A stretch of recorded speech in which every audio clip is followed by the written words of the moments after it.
નમસ્કાર વિદ્યાર્થી મિત્રો, કેમ છો? વિદ્યાકુલ ગુજરાતી પર આપ સર્વે વિદ્યાર્થી મિત્રોનું સ્વાગત છે. હા, ધોરણ 11 કોમર્સમાં જ્યારે આપણે પહેલી વખત ભણવાનું ચાલુ કર્યું ને ત્યારે આપણને એમ લાગતું હતું બહુ આસાન. પણ જેવું જેવું આંકડા શાસ્ત્ર ભણતા ગયા ને એટલે ખબર પડી કે આંકડા શાસ્ત્રમાં તો હું મોટો મીંડું થઈ ગયો. પણ આજે એ જીરો ને અમારે હીરો બનાવવો છે. આંકડા શાસ્ત્રમાં કઈ રીતે બેસ્ટ તૈયારી કરી શકાય અને કયા કયા ચેપ્ટર થી તમે બેસ્ટ રીતે તૈયારી કરી અને આગળ વધી શકો, કેટલી બાબતો પર ધ્યાન રાખવાનું અને શું શું પ્રેક્ટિસ કરવાની, આ તમામ બાબતોને લઈ અને આજે હું તમારી સમક્ષ હાજર થઈ ગયો છું. તો વિદ્યાર્થી મિત્રો, welcome to all of you Vidyakul Gujarati. Vidyakul Gujarati પર આપ સર્વે વિદ્યાર્થી મિત્રોનું સ્વાગત છે. જેટલા મિત્રો હજી સુધી આ ચેનલને લાઈક, આ વિડીયોને લાઈક નથી કર્યો, લાઈક કરી દેશો. જેણે આ ચેનલને સબસ્ક્રાઇબ નથી કરી કરી દેશે. જેણે હજી સુધી આ વિડીયોને પોતાના બીજા મિત્રો સુધી શેર નથી કર્યો કરી દેશો. ખાસ કરીને કહી દઉં ને, કારણ કે અમે હવે ગુજરાતના એ વિદ્યાર્થીઓ સુધી પહોંચવા માંગીએ છીએ જેને ભણવું છે પણ સ્ત્રોત નથી. યસ, તો જો ઝીરો ટુ હિરોઈન સ્ટેટિસ્ટિક, આમ જો આ ખાલી હતું. તમે પહેલી વખત ગોળી મારો ને તો કઈ બધી નિશાન ઉપર લાગી જાય જરૂર નથી. ક્યારેક અહીંયા લાગે, ક્યારેક અહીંયા લાગે, પણ એની પ્રેક્ટિસ કરતા રહ્યો ને તો એક વખત ચોક્કસ નિશાનો લાગે. અને ચોક્કસ નિશાનો લાગે ને એટલે ઓલિમ્પિકની ભાષામાં કહે ને તો ગોલ્ડ મેડલ આવે.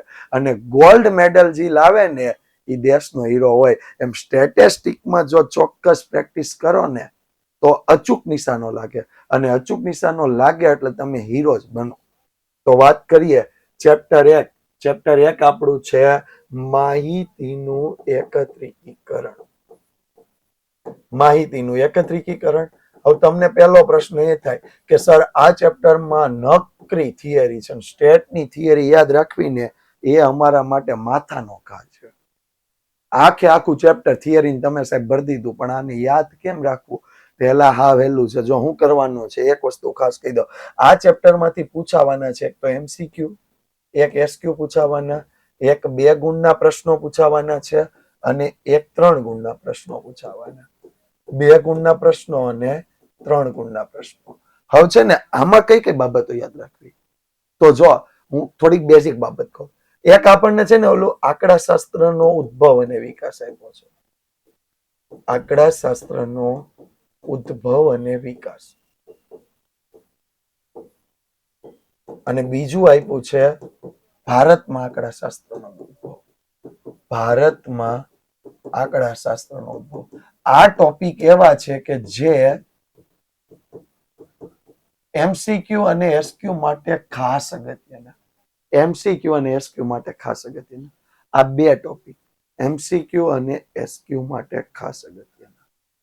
ત્યારબાદ 2 ગુણ માટે જો હું વાત કરું ને તો 2 ગુણ માટે તફાવત છે. કયો તો કે પ્રાથમિક ગુણ, પ્રાથમિક અને ગૌણ, સંખ્યાત્મક અને ગુણાત્મક માહિતી. આ 2 માહિતી, બરોબર? પ્રાથમિક અને ગૌણ માહિતી, સંખ્યાત્મક અને ગુણાત્મક માહિતી. આને એકલું યાદ રાખવું, બરોબર? જ્યારે 3 ગુણ માટે જો હું વાત કરું ને તો 3 ગુણ માટે બધાના લાભ ગેરલાભ કરી લેવા, ઈ નહીં ભૂલવાના.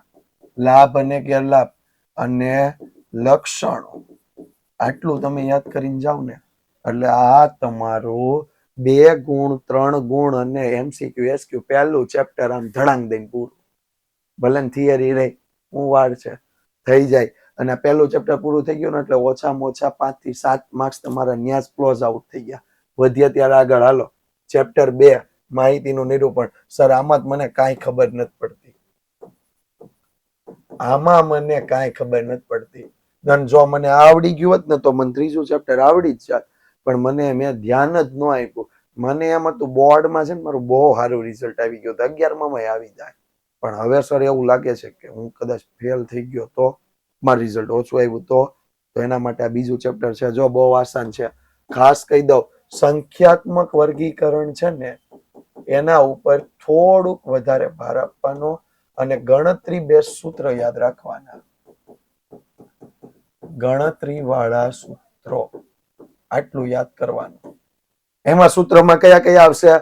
તો અધર સીમા બિંદુ મેળવવાનું સૂત્ર, ઉધ્વ સીમા બિંદુ મેળવવાનું સૂત્ર, મધ્ય કિંમત મેળવવાનું સૂત્ર, વર્ગ લંબાઈ મેળવવાનું સૂત્ર, ત્યાર પછી વર્ગ લંબાઈ અને મધ્ય કિંમત પરથી અધર સીમા બિંદુ મેળવવાનું સૂત્ર, વર્ગ લંબાઈ અને મધ્ય કિંમત પરથી ઉધ્વ સીમા બિંદુ મેળવવાનું સૂત્ર. આટલા સૂત્ર તમે કરી નાખ્યા ને એટલે સંખ્યાત્મક માહિતીના વર્ગીકરણનો દાખલો પૂરો.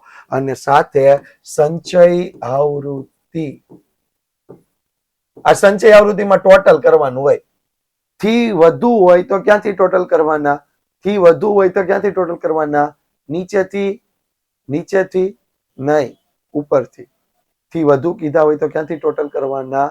ઉપરથી. ઉપર કુલ સંખ્યા, પછી ઓછા ઓછા કરતા જવાના, બરોબર?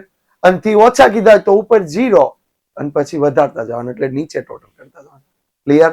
અને આને મૂળ આવૃત્તિ વિતરણમાં ફેરવે ને ત્યારે એક જ વસ્તુ યાદ રાખવાની, થી વધુ હોય થી ઓછા હોય, મોટી સંખ્યામાંથી નાની સંખ્યા બાદ કરવાની. આવૃત્તિ ક્યારેય માઇનસમાં ન હોય. ઉપર મોટી આપી હોય નીચે નાની આપી, ઉપરમાંથી નાની નીચેની બાદ કરવાની, અને ઉપર નાની આપી હોય નીચે મોટી આપી હોય તો નીચેનામાંથી ઉપરની બાદ કરવાની. આવૃત્તિ માઇનસમાં ન હોય. ત્યાર પછી વાત કરીએ ગુણાત્મક માહિતીનું વર્ગીકરણ. જો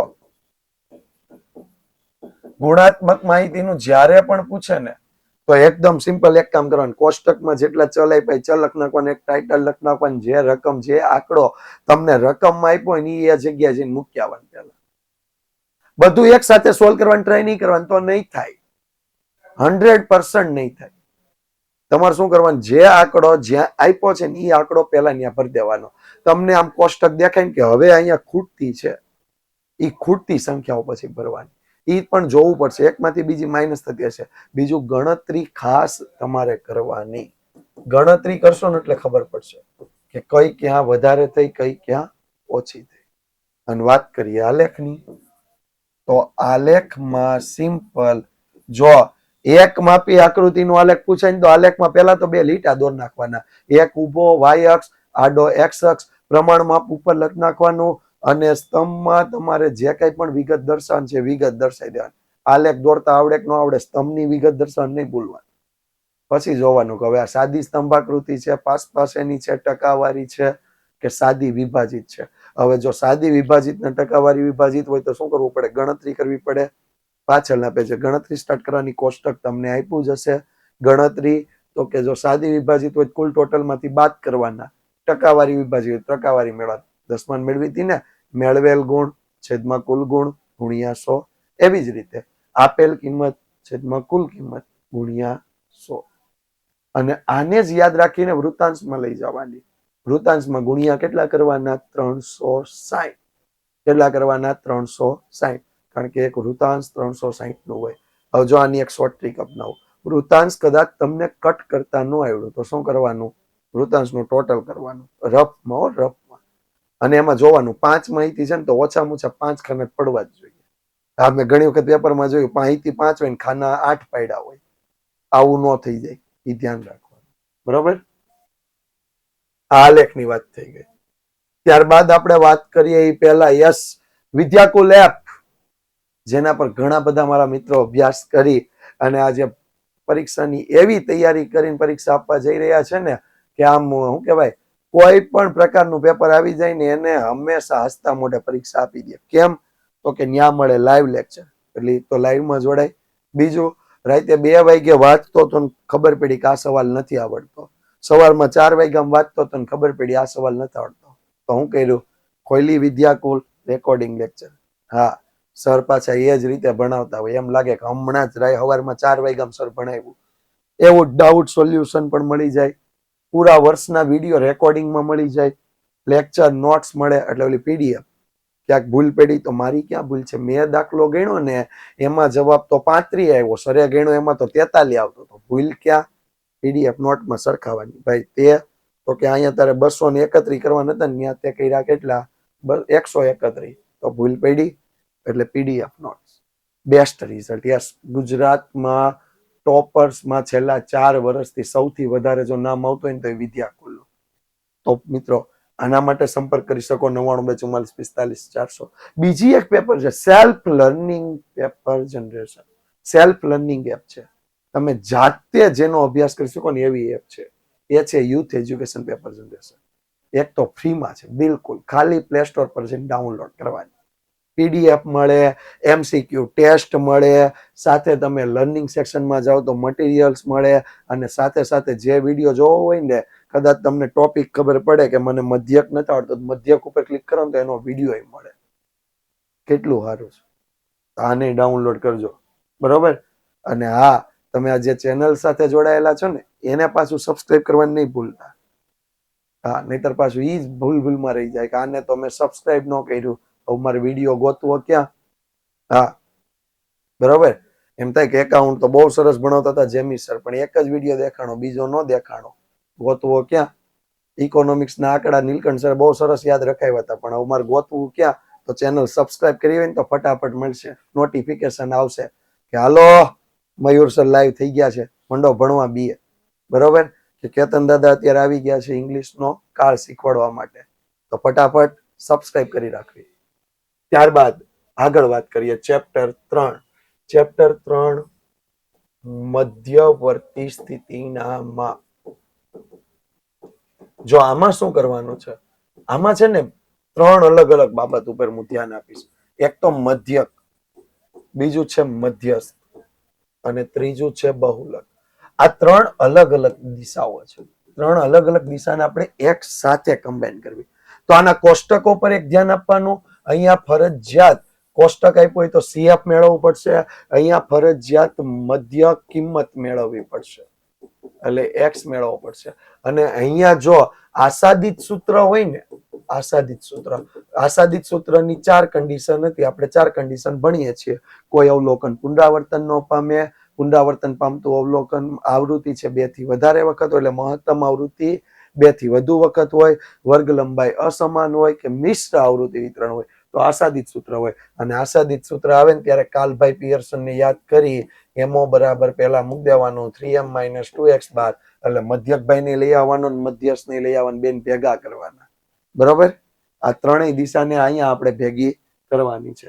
ચાલો ત્યારે આગળ મધ્યકમાં જો હું વાત કરું તો મધ્યકમાં શું કરવાનું છે? સૂત્ર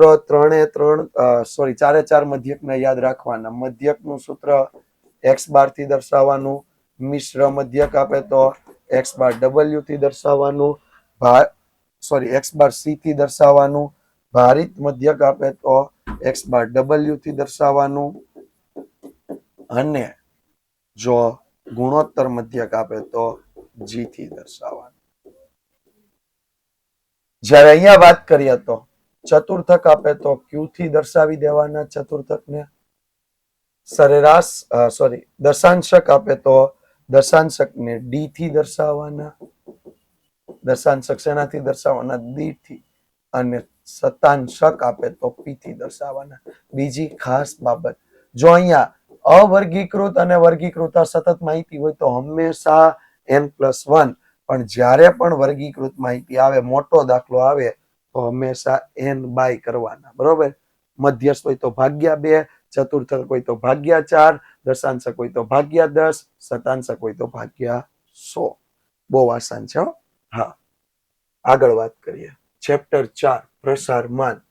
અને આ ચેપ્ટર આપણી પ્રથમ સામયિક પરીક્ષાનું છેલ્લું ચેપ્ટર છે. છેલ્લું છે ને સહેલું છે, બેય છે. કારણ કે ત્રીજા ચેપ્ટરનું પુનરાવર્તન થાય છે, અને ત્રીજા ચેપ્ટરનું પુનરાવર્તન થાય છે તો આમાં વિસ્તાર જો તમને પૂછી લીધો તો ભાઈ મોજ પડી ગઈ. મોટામાં નાનું બાદ કરવાનું, હંમેશા મોટું નાનાને પહોંચવા ન દે, એ યાદ રાખી લેવાનું, બરોબર. ચતુર્થક વિચલન પૂછી લીધું તોય આવડી ગયું, કારણ કે ચતુર્થક હમણાં જ ભણ્યા આપણે ત્રીજા ચેપ્ટરમાં.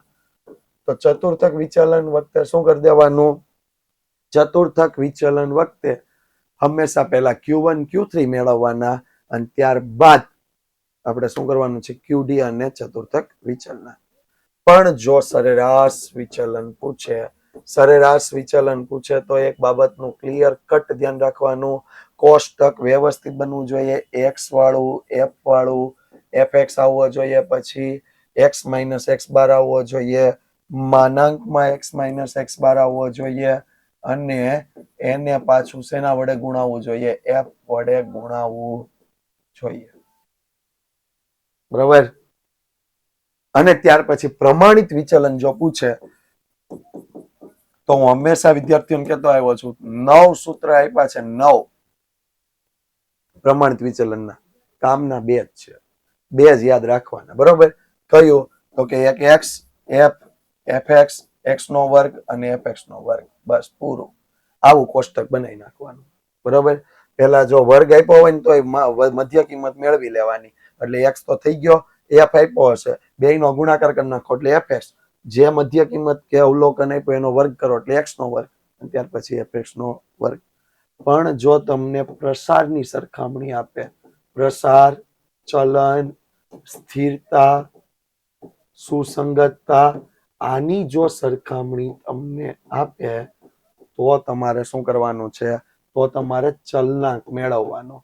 અને જેનો ચલનાંક ઓછો એની સ્થિરતા સુસંગતતા વધારે, જેનો ચલનાંક વધારે એની સ્થિરતા સુસંગતતા ઓછી. જેનો ચલનાંક ઓછો એનું પ્રસાર ચલન ઓછું, જેનો ચલનાંક વધારે એનું પ્રસાર ચલન વધુ. આવું વાક્ય લખવું ફરજિયાત છે. અને ત્યાર પછી એક જ સૂત્ર, ઓલ ટાઈમ 1 મિશ્ર પ્રમાણિત વિચલન. બસ એક જ સૂત્ર. જેવો મિશ્ર મધ્યકને યાદ કરીએ ને એવો જ મિશ્ર પ્રમાણિત વિચલન એટલે SC ને યાદ કરી લેવાનું. બરોબર? તો આટલું જ. બસ થઈ ગયું પૂરું રિવિઝન. કેટલું બેસ્ટ રીતે તમે તૈયારી કરી શકો. અને જો હજી સુધી આંકડાશાસ્ત્ર કઈ ન આવડતું હોય ને તો હજી મોકો છે, લાગી જાઓ, તમે બેસ્ટમાં બેસ્ટ રીતે કામ કરી શકશો. Thank you so much. ફરીથી મળતા રહીશું વિદ્યાકુલ ગુજરાતી યુટ્યુબ ચેનલ પર. સબસ્ક્રાઇબ કરી રાખજો, વિડીયોને લાઈક કરી રાખજો, પેલી 2 એપ્લિકેશન ડાઉનલોડ કરી રાખજો અને ફરીથી મળતા રહેજો.